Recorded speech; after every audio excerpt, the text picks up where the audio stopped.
கோவில் கருவறை இருட்டாக இருக்க காரணம் என்ன? நிச்சயம் இந்த வீடியோவில் உங்களுக்கு விளக்கம் கிடைக்கும். இதில் நாம 3 விதமான முறையில் பார்க்க போகிறோம். இதில் முதலாவதாக ஆன்மீக மற்றும் தத்துவார்த்த காரணங்கள், இரண்டாவதாக உளவியல் மற்றும் அனுபவபூர்வமான காரணங்கள், மூன்றாவதாக பாரம்பரிய மற்றும் நடைமுறை காரணங்கள். இப்போது நாம் முதலில் காணவிருப்பது ஆன்மீக மற்றும் தத்துவார்த்த காரணங்கள். கர்ப்பகிருகம் அல்லது கோவில் கருவறை.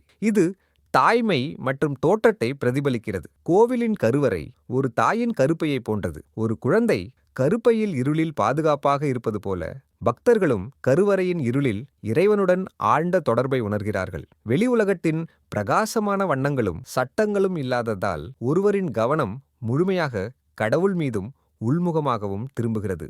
இது இறைவன் அனைத்து படைப்புகளின் தோற்றமாகவும் ஆதாரமாகவும் இருப்பதை குறிக்கிறது. இதில் பரம்பொருளின் அருவ நிலை குறித்தும் பேசப்படுகிறது. இந்து தத்துவத்தின்படி பரம்பொருள் உருவம் அற்றது, எல்லையற்றது மற்றும் அனைத்து வரையறைகளுக்கும் அப்பாற்பட்டது. வெளிச்சம் ஒரு குறிப்பிட்ட உருவத்தையோ வடிவத்தையோ அல்லது எல்லைகளையோ காட்டுகிறது. ஆனால் கருவறையின் இருள் தெய்வம் எந்த உருவத்திற்கும் நிறத்திற்கும் மற்றும் எல்லைகளுக்கும் அப்பாற்பட்டது என்பதை உணர்த்துகிறது. இது கடவுளின் அளப்பரிய தன்மையையும் புரிந்து கொள்ள முடியாத மகத்துவத்தையும் எடுத்துக்காட்டுகிறது. இப்போது நாம் ஞானத்தின் ஒளி, அதாவது கருவறையில் பொதுவாக மின் விளக்குகள் இருக்காது. எண்ணெய் விளக்குகள் அல்லது அகல் விளக்குகள் மட்டுமே ஏற்றப்படும். இந்த விளக்குகளின் ஒளி மட்டுமே இறைவனை காண உதவுகிறது. இது ஆன்மீக ஞானம் அல்லது அறிவின் ஒளி இல்லாமல் நாம் இறைவனை முழுமையாக புரிந்து கொள்ளவோ தரிசிக்கவோ முடியாது என்பதை குறிக்கிறது. இருள் அறியாமையையும் ஒளி ஞானத்தையும் குறிக்கிறது. நாம் ஞான ஒளியை தேடினால் மட்டுமே கடவுளை அடைய முடியும் என்பதை இது உணர்த்துகிறது. மேலும் நாம் இருள் நீங்கி ஒளியை அடைய இது உதவும். நம் ஒவ்வொருவருக்குள்ளும் இருக்கும் இருளை, அதாவது அறியாமை, ஆணவம், கவலைகள் நீக்கி ஒளியான ஞானம், அமைதி, தெய்வீக உணர்வை அடைய வேண்டும் என்பதையும் கருவறையின் இருள் குறிக்கிறது. வெளிச்சமுள்ள இடத்தில் நாம் உலகை அறிகிறோம். இருட்டில் நமது கவனம் அகமுகமாக திரும்பி நம்மையே நாம் அறிய உதவுகிறது. மேலும் புலனடக்கமும் தியானமும் சாத்தியமாகும். வெளிச்சம் குறைவாக இருக்கும்போது நம் கண்களின் வேலை குறைந்து மற்ற புலன்கள் கூர்மை அடைகின்றன.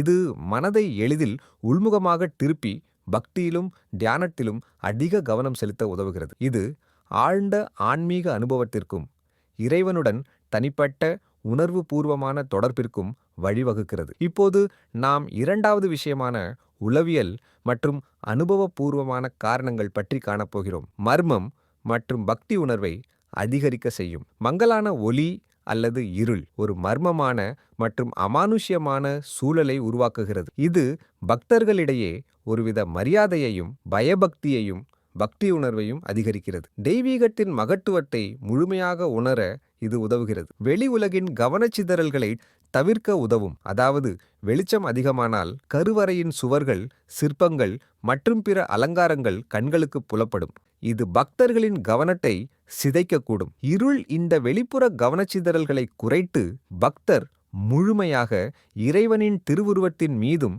வழிபாட்டின் மீதும் கவனம் செலுத்த உதவுகிறது. அது மட்டும் இல்லாமல் சிறிய திருவுருவத்தை பெரிதாக்கி காட்டும். சில கோவில்களில் மூலவர் திருமேனி சிறியதாக இருக்கலாம். இருட்டில் வெளிச்சம் ஒரு குறிப்பிட்ட இடத்தின் மீது படும்போது அந்த திருவுருவம் பெரிதாகவும் கம்பீரமாகவும் தோன்றுகிறது.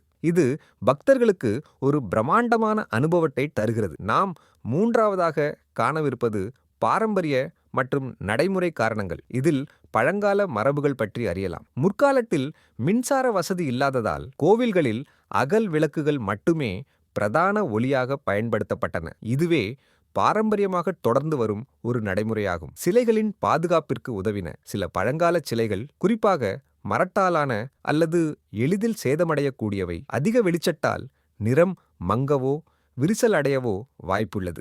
இருள் அவற்றின் பாதுகாப்பிற்கு ஒரு வகையில் உதவுகிறது. சுருக்கமாக, கோவில் கருவறையின் இருள் என்பது வெறும் மின்விளக்கு இல்லாத நிலை மட்டுமல்ல. இது பக்தர்களை ஆழ்ந்த ஆன்மீக நிலைக்கு அழைத்துச் செல்லவும், தெய்வீகத்தின் எல்லையற்ற தன்மையை உணர்த்தவும், ஞான ஒளியின் முக்கியத்துவத்தை உணர்த்தவும் வடிவமைக்கப்பட்ட ஒரு குறியீட்டு மற்றும் நடைமுறை அம்சமாகும். இந்த தகவல்கள் உங்களுக்கு பயனுள்ளதாக இருந்தால் உங்கள் நண்பர்களுக்கு பகிரவும். வேறு ஏதேனும் கேள்விகள் இருந்தால் கமெண்ட் செய்யவும். நன்றி.